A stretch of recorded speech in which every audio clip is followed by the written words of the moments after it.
Well folks, it's Cal again, and I am here in my VR4 with my removed clock and my UTCOMP Pro, which is the aftermarket trip computer, hello focus, for the VR4, and for any car really.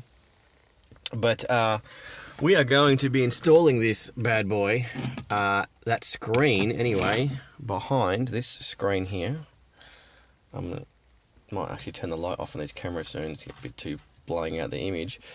This screen looks odd just because there's a plastic cover on it. This is an OLED screen, and we're going to be connecting it and mounting it in the location where the clock goes. Now if you can see in there, you'll see the shape of it. We're going to be removing all the cutting back the plastic backing in here where the clock would normally go and locating that OLED screen.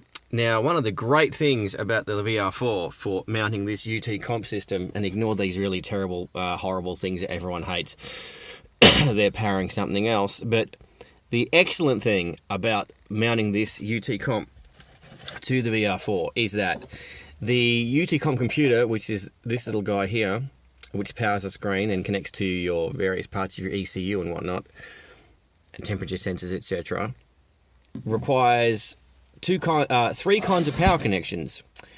One, it needs a permanent power connection because it needs to maintain a battery backup while the car is not running.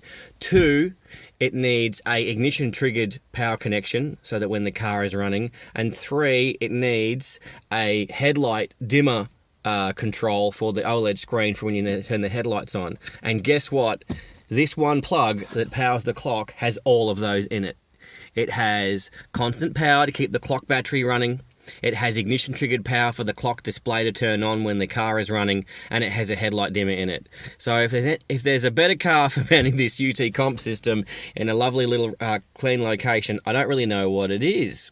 So what also makes this fitment in the VR4 great, and I'll be doing that later in the next part of this video, is there is a heap of space, excuse me, behind this dash area here. If you've ever had this off and it only requires a couple of screws and some clips to remove it, there is a lot of space behind here for anything you want. You could put any kind of aftermarket computer back there just because of the space. So there's going to be plenty of room to mount this controller box in there. And the best part about that again is right down there, right at the back of this, effectively at the bottom of the car against the firewall, is the ECU, which we're going to be tapping into. So that's absolutely fantastic.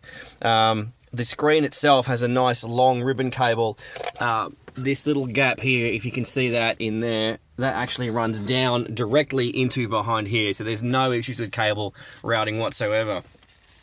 The other thing I'm going to be doing in this car is I have existing AEM boost and wideband air fuel ratio gauges, and I'm really getting sick of the focus with this camera with the light on, but I can't turn it off, I don't think. No, I can't. And I have a aftermarket oil pressure and temperature gauge. Now, these guys here absolutely have dedicated 5-volt outputs, which I can feed directly into the UTCOMP. The good part about that is, with what I've done also right now, is I have those wires that come out of those gauges feeding to serial ports. So what that basically means is the wires out of those gauges are already behind this dash. So I'm actually personally quite well set up.